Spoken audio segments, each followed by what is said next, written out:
Good Sunday morning, everybody. Welcome to Sunday with Spirit. For those joining for the first time, this is not a political poll. It is a spiritual poll. Every Sunday, a group of us, we get together and we jump up and down on the web of creation. And sometimes we sing, sometimes we dance, sometimes we are just in a quiet reflection of the hum of what we are creating. So today, I was really struggling with what I want to say, where I want to go. I keep getting what some call monkey mind, and I get pulled into negative spaces.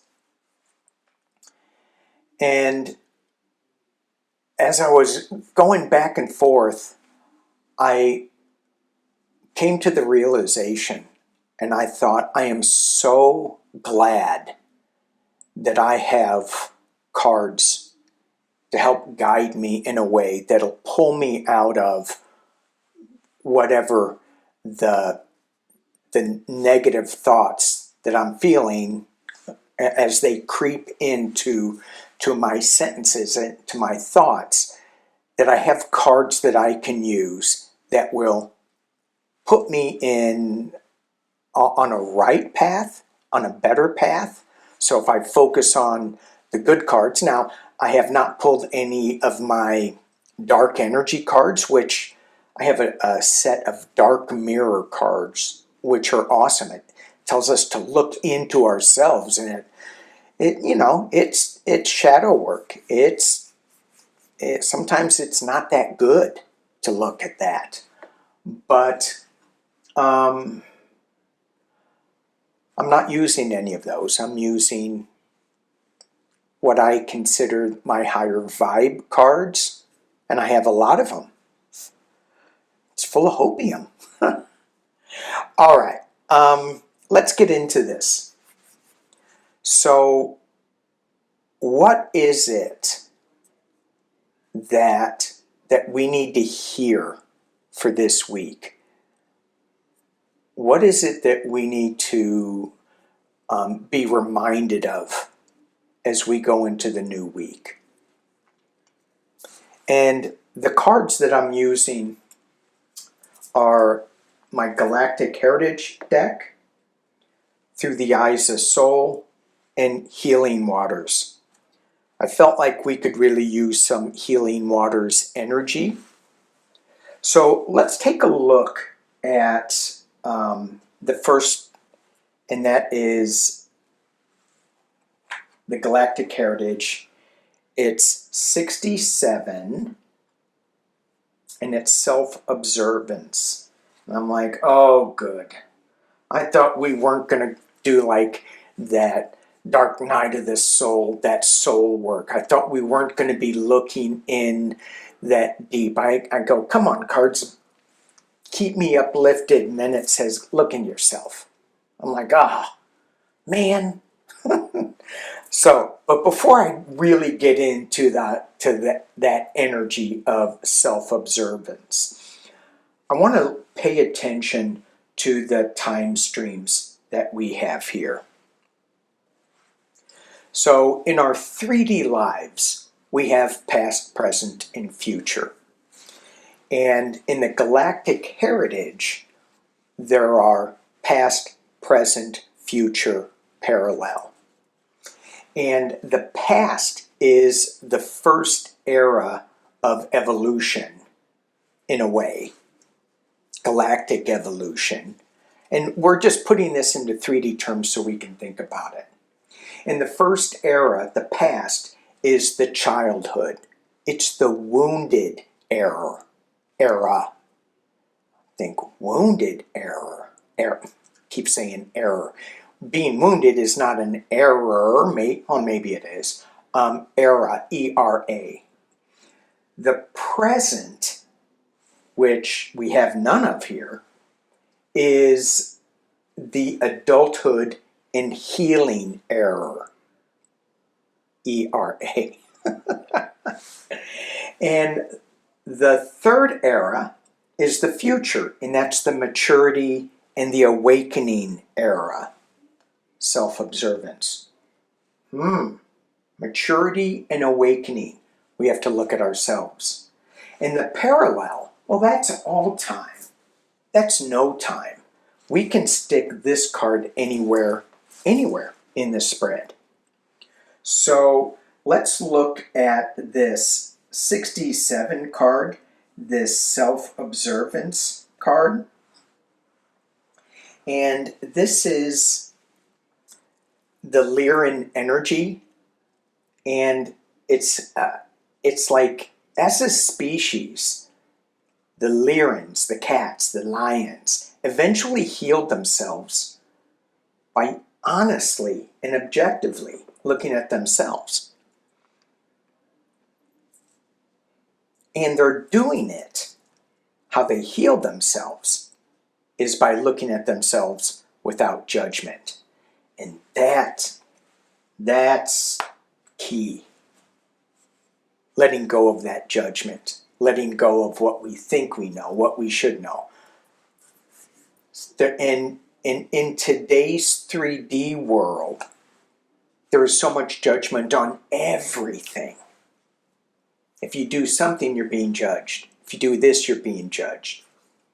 When we drop into meditation and we drop into our sacred space, there is no judgment.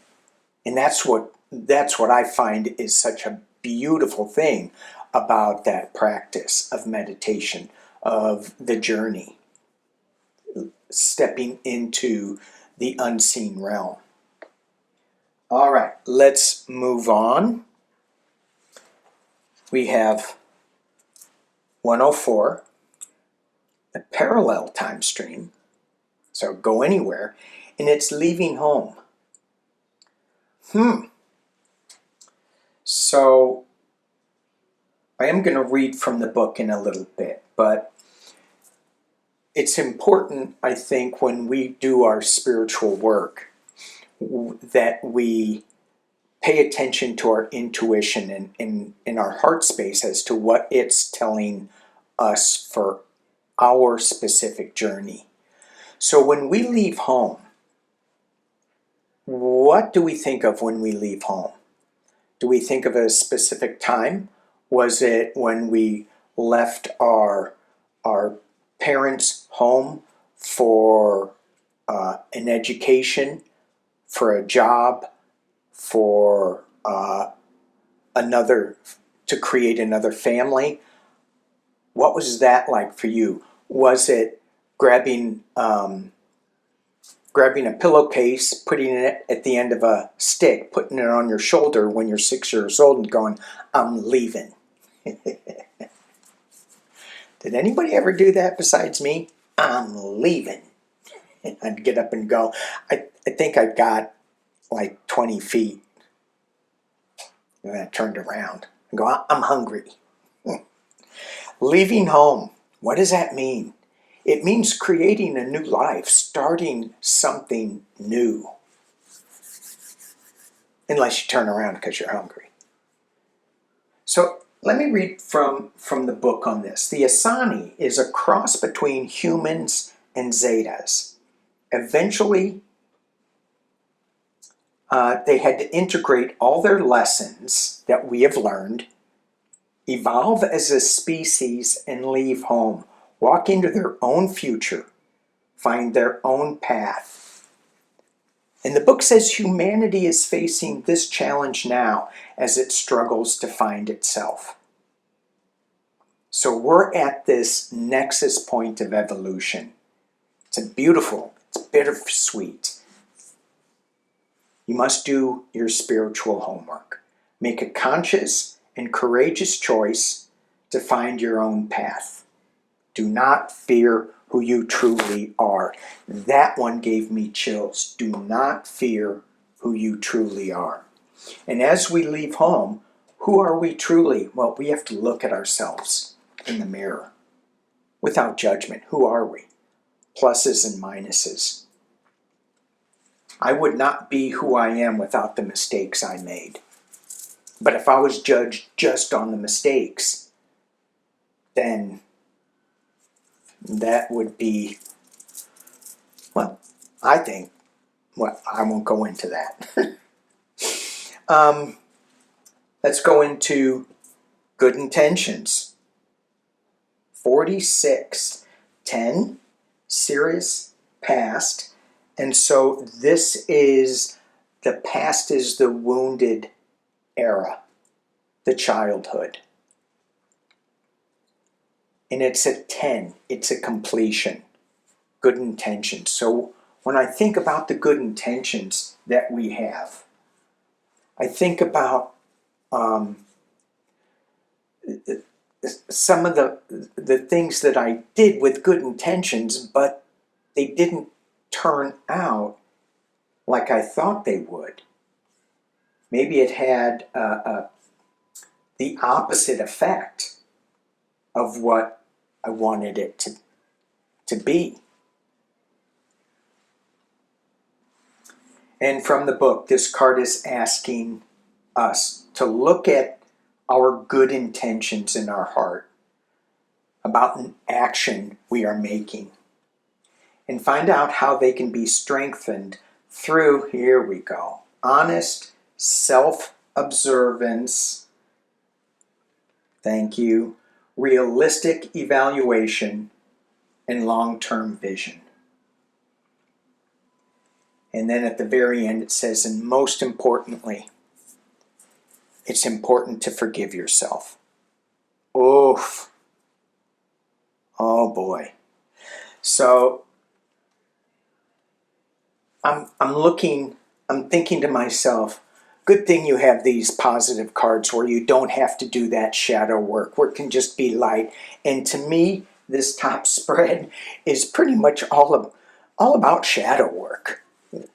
And it's about no judgment, it's about forgiveness, and it's about stepping into the future, into what we want to create on this web. And I was thinking this morning during my meditation, I know you're not supposed to think, but I had monkey mind. When I was thinking this morning about what is important these days and how we have relied on external things to make us happy versus tapping into our own inner guidance, our own self-observance to make us happy. And I thought, yeah, I think that's maybe where we're going. All right, let's move to the second row before this video gets to be 4 hours long. Oof, lovely. Explore other realms. Ha, love it. When we leave home, where are we going? We're going to go exploring other realms. Right? Where you have good intentions, it's going to be great. And then things, yeah, maybe, oops, something happened, not so great. What did we do to create that not so great thing? And what's the main thing? No judgment. We learn from our steps. Explore other realms. So when we step into the unseen realm, and I love that there's all this water, even though I see what looks like a raven, raven, crow? Okay. Even though the raven, the blackbird, is prominent, I see the water mainly. In its healing waters. Explore other realms. Oh, he's got the apple. Interesting. Is he in the Garden of Eden? Now there's some judgment there. Oh, shame on you. No judgment. Okay, moving on. Rambling here. Embrace enlightenment. Oh, I've been dreaming about Mount Shasta. It's like, oh, can I go there? I need a recharge. Embrace enlightenment. And what? So what does that mean for you? Embrace enlightenment. 22, master number. What does that mean? So if 2 is a decision that we need to make, and double 2s are like, no, really, you need to make this decision. You can't waffle. You're at a crossroads. You can stay with the old, or you can embrace enlightenment. You can stay in the fear, you can embrace love. So what is enlightenment to me would be to find love in everything. To find the interconnectedness of everything instead of being separate. That would be enlightenment for me. You know, so everybody, it's a little different. And the last card in this row, seek the wisdom of your shamanic guides. Awesome, awesome. So I was going to say something with this card, explore other realms. And this card here says, talk to your shamanic guides.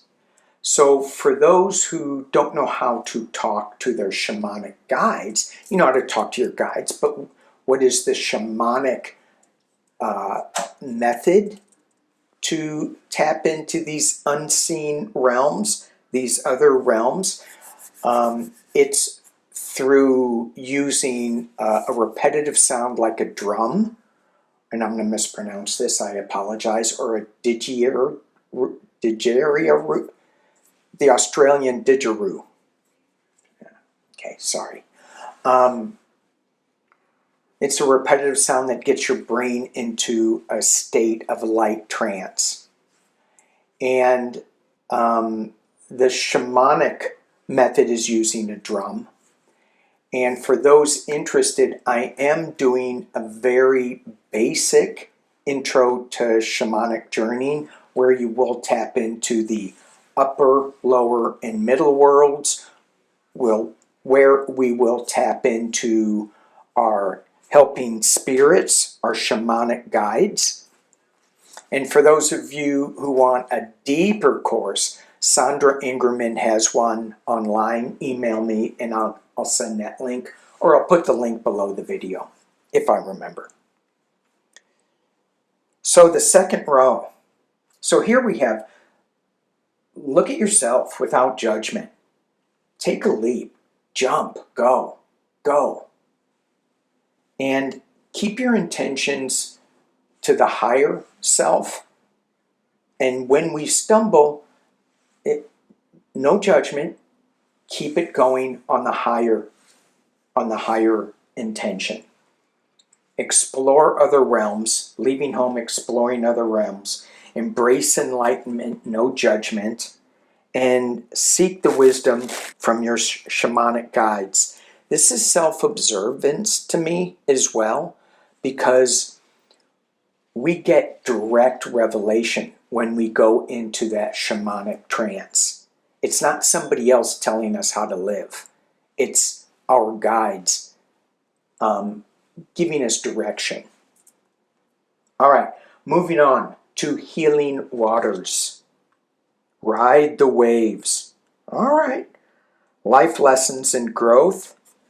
You will get through this. All right. When I read this, somehow I go, it feels so hollow. It feels like it's never going to happen. It's like, really? Just ride the wave. Don't get tussled. As I say many times, when I look to the east, observe, don't absorb. Sacred well, replenishment, self-care, giving from a place of plenty. And so I ask another question. Where is your place of plenty? Where is your place of abundance? And I shouldn't be, I'm just asking you, me, where is my place of giving? Sometimes it's like, my gosh, I was thinking when I was pulling this spread, what am I going to say? How am I going to give a positive message? I feel not positive. Where is the place of plenty for me? It's finding good cards to flip over. Just saying, well, do your best. No judgment, just do your best. I have good intentions. Okay, and the final card. Bounteous, generously given, relationships and coming together. I don't think I need to say much on that one.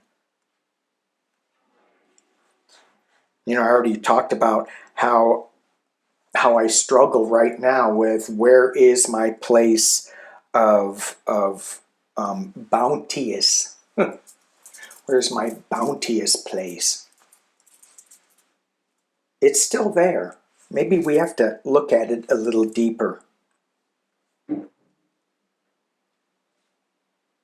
Maybe it's just riding the wave. Maybe it's not jumping in and taking action. It's just going with the flow. And as hard as it is sometimes, no matter what we're doing in our life, in our 3D lives, we have to ride the wave.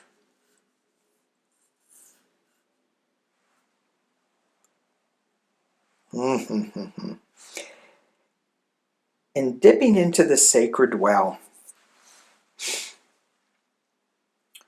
There are some journeys that I've gone on where we dip into this sacred well. I did a series on diving into the cenotes of Mexico and throughout the world. Big sinkholes full of water. Where does it go? Where does it take us? It was amazing. Okay. There's a lot to focus on here that is enlightening. And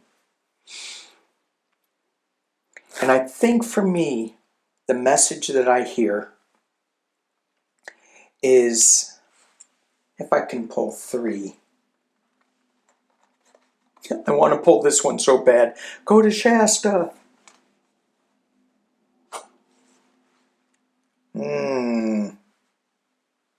This one. We're going on a new journey, a new spiritual journey. And how we get there is by dropping into our quiet meditation space.